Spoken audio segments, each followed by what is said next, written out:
Hi guys, welcome to the first video of Anime Club channel. Today I'm going to recap a very wonderful anime released in October 2022, so I suggest you not to miss it at all.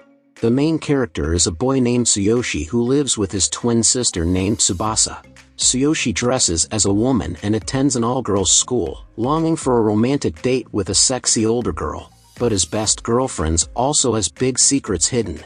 A girl named Chiyo is a ninja who gets tired of the daily life of killing, so she hides at school and pretends to be a good girl.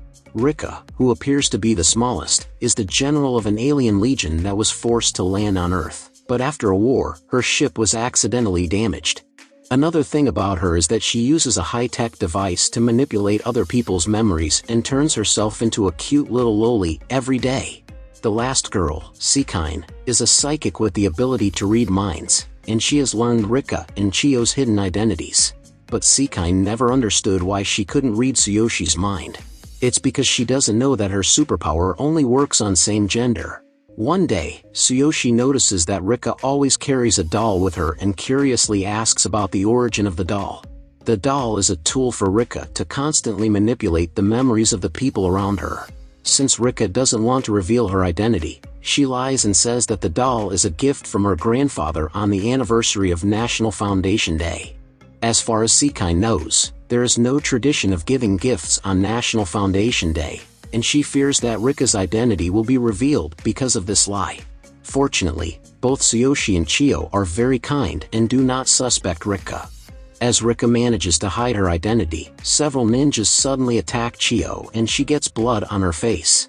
When her friends find out, she lies that it's a normal part of her period, fooling both Tsuyoshi, who is a boy, and Rikka, who lacks common sense on Earth. But Seikine is shocked and doesn't know how they could be deceived by such an obvious lie.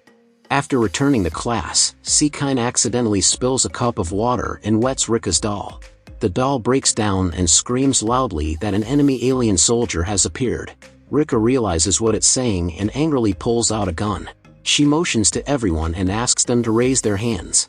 Through her superpowers, Seikine learns that her gun can destroy all enemies. Chiyo and Tsuyoshi unknowingly think Rikka is joking and don't pay much attention. So Seikine hastily asks them to raise their hands with her. Rikka asks a series of questions about Earth, such as the density and age of the Earth, to find out if there are enemy aliens hiding in the crowd of friends. But she doesn't know that people generally don't think about these questions. Fortunately, Tsuyoshi is interested in studying astronomy and she gives the correct answer, while Seikine passes the test with her superpowers. The last person to answer this question is Chiyo. Rikka doesn't want to make things difficult for Chiyo, so she asks her the simplest question: what is the shape of the Earth? But Chiyo replies that the Earth is a triangle, which makes Rikka mistake Chiyo for an alien enemy, leaving her no choice but to shoot her. With Chiyo's excellent ninja reflexes, she dodges the blow and knocks Rikka out, but the move causes Tsuyoshi and Seikine to get hit by the gun. The gun only seems to work on aliens, so Tsuyoshi and Seikine are unharmed, but Rikka's inexplicable shooting has Tsuyoshi completely pissed off. Meanwhile, Seikine dried the doll and stopped sounding the alarm. So Rikka realizes that the doll has just been malfunctioned and hastily explains that she was just pretending. To apologize to Tsuyoshi, Rikka presents her military medal, but Tsuyoshi even gets angry and thinks that Rikka is using a toy to wipe him out. In the end, this farce is completely solved by the efforts of Chiyo and Seikine, and Tsuyoshi is no longer angry.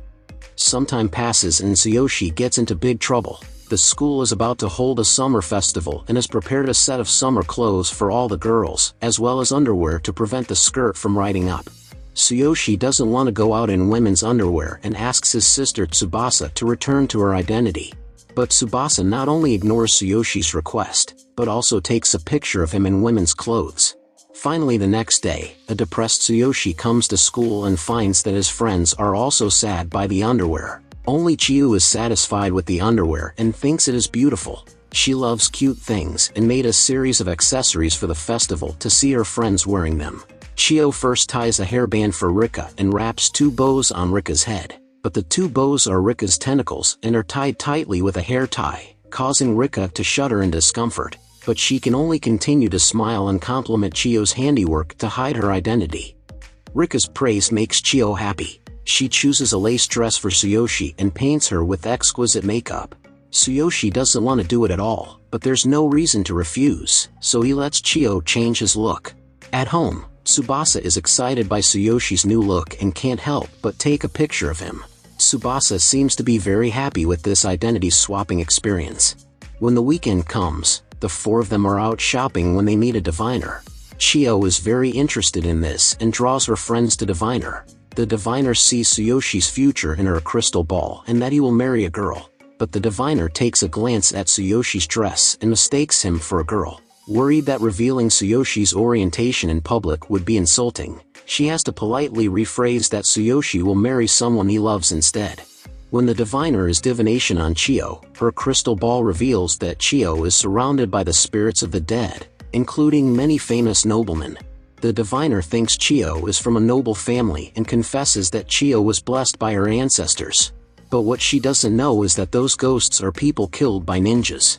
And then, it's Rikka's turn. The seer sees a shocking scene in the crystal ball, where Rikka is fighting a group of aliens. This strange image immediately perplexes the diviner. This time the divination ends in a hurry. As the day of the festival approaches, each class begins to prepare shows for the festival. Chiyo thinks that opening a cafe will be popular with the people, so she prepares several exquisite costumes for this purpose. Among them are a handsome waiter and a beautiful maid, each of which makes the other girls gasp in fear. Chiyo has been dressing up as a ninja for years, so that's the reason she wants to dress up other costumes as a receptionist at the festival. Unfortunately, things are different from Chiyo's point of view. Tsuyoshi offers to open a ninja house, which is approved by most of the class and is quickly accepted. She makes many offers, but they are all rejected. Everyone feels that Shinobiya is the most interesting choice. The reason for Tsuyoshi's suggestion is that he has always admired ninjas and wanted to dress up as a ninja to entertain visitors. In addition, he has been practicing shuriken throwing since he was a child, and it goes very well. He is excited to show off his skills to his friends. But Chiyo can't help showing off herself and cuts the target in half easily. Tsuyoshi is stunned, but becomes competitive and doesn't want her to show him. So he put out a message harshly that he will do 1,000 push-ups at once today to exercise strength beyond Chiyo's. Tsuyoshi was just trying to show his bravery with exaggerated numbers, but he doesn't expect Chiyo to take it seriously and personally supervise him doing push-ups. It seems Chiyo will take it seriously as long as it involves ninjas.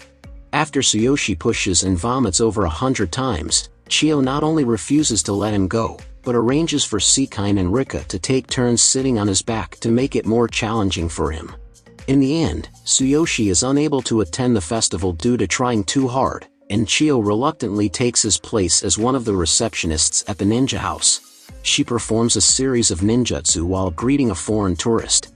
The tourist is completely blown away and henceforth assumes that all Japanese students know ninjutsu. After the festival ends, Chiyo calms down and thinks that she was too harsh on Tsuyoshi.